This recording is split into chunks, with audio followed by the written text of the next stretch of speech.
Elon Musk. What I call him? Elon Musk. He put an X in there. Elon Musk. Mucking it up. Elon Musk is kind of funny. That's kind of because he has got Twitter. He just mucked it up. He's changed Twitter to X, and it's just gone immediately. I mean, it's been downhill since he took over. Yeah. But it's getting worse and worse. And it seems like Elon is bent on having a space for white supremacists, racists, and anti-Semitic people. Like, and he's It's not like he comes from a lineage of such. I mean, that would just be far-fetched. It's not like his parents made money through apartheid emerald mines. A man from South Africa whose parents own mines? Because he's African American. He is the Don't start, African American billionaire. You know what? Oh my God. So Elon Musk has been, you know, and we haven't talked about him in a minute. What did he just name his 14th son? It doesn't. 14th. Yeah. I don't know. It was like some wild, like... it was like the number and the machinery. names. Yeah. I mean, but again, like, I guess, I mean, with the son, unless Elon continues at this rate and just destroys his whole, you know... The wealth, the... Yes. So Elon has been, for the last few weeks, being accused of anti-Semitic behavior. You know, of course. Is it accusing somebody if it's actually if it's like in black and white, if it's like in a tweet, in black and white. At that point, what is it? It's anti-Semitism. It's just recounting facts. Yes. Yeah. So of course, when he took over, he like unleashed the floodgates of No, I'm just thinking of like Moses parting the sea. Yes, unleashed the floodgates of racism and white supremacy on the platform. They said that, you know, anti-Semitic remarks and racial remarks went up hundreds and thousands of %, right? Oh, shit. And so different organizations have attempted to, I guess, fight back, right? Yeah. One of them was the Anti-Defamation League. And so Elon Musk was, along with his minions, had a whole campaign to try to remove the Anti-Defamation League or shut it down or close. So now Elon Musk is going to meet with Benjamin Netanyahu, another terrible, terrible human being. The only person worse would be like Ariel Sharon. Like that's I don't think he's alive. Exactly. Yes. But even before, and this is supposedly like, here's Benjamin Netanyahu. He's not. Oh, he is the current Israeli prime minister. He's the prime minister. He was out for a second, right? And then he got back in. He was never. He was, terrible person. And this is, I guess, to be confronted on his anti-Semitism. And before the meeting, he called out the Soros Foundation.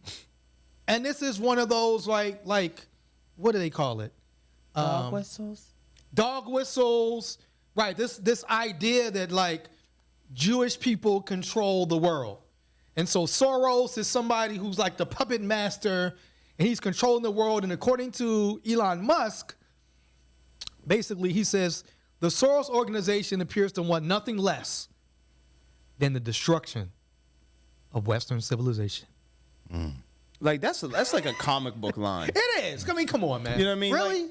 Really? What is George Soros, Dr. Doom? Exactly. Like, come on, bruv. And so, interestingly enough, well, let's start there. I mean, it's interesting to me how somebody like Elon Musk can do clear, obvious anti-Semitic things and doesn't seem to be like, I don't see the list. Where's the list? Remember Kyrie got the list? Remember that? Like these are the 5 things. I don't see. You mean like he's a white man who's able to be a bigot and just go about his day? Privilege, white privilege. If they gave Elon Musk that list, he would wipe his with it. He's actually threatened to sue the Anti-Defamation League. Who had this on the bingo card for 2023? That it would be Elon Musk versus the ADL. That is a wild fight. Yeah, like, you know what I'm saying? Because it's like, and then the person who's going to 6 of one, half solve the beef. The person who's going to solve the beef is Netanyahu. Like, right, Netanyahu, this is crazy. The trifecta, the 3-headed monster of just like, wow. Then the Washington Post posted this article. Netanyahu asked Musk to denounce anti-Semitism. Musk deflected.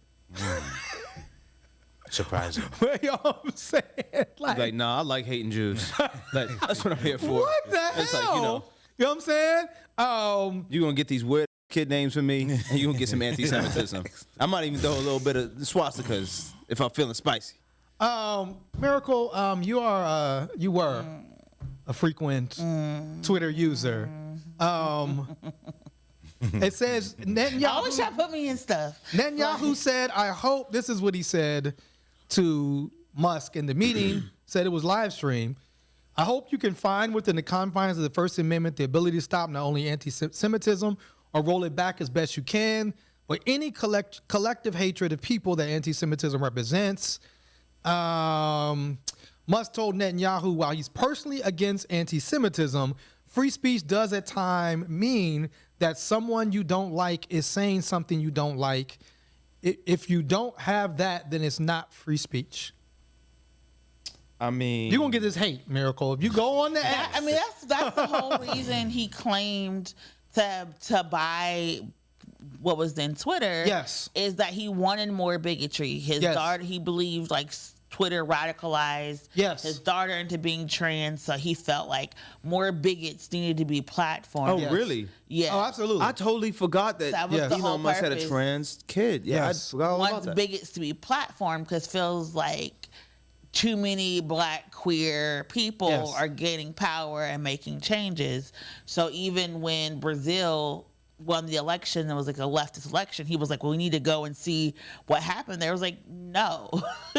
So his whole thing is we need these bigots to engage this platform to try to push back and elevate fascism, or else we're going to have this world that is not going to be remnant of 1950 South Africa. So you can't be apartheid if there's no apartheid.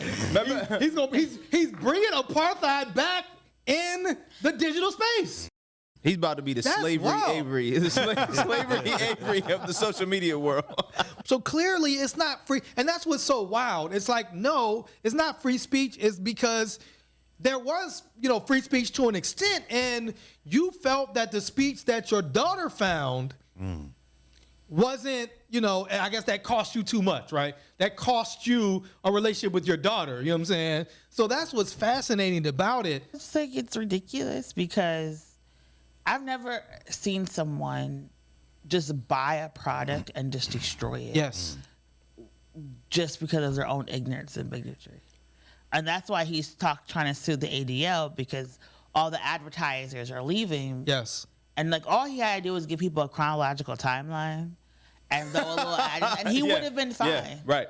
A chronological timeline allowed you to filter in and out, but this idea that like you have to engage these far right bigots is like the one driving factor, and he keeps messing up social media just because of that. Right. And it's interesting because that was when, remember, he came out and said he was going to basically take away the ability to block people. Right. And it kind of like what Miracle was saying, like he wants you to see this racism, this hate speech, this bigotry, this white supremacy, this anti-Semitism. He wants you to see it to the point where like his own like people had to say he can't do that. Because if you took away the ability to block people on social media, that Apple and Android's app stores would not even sell it as an app or would not offer it as an app. Right. And so, but he wants you to see this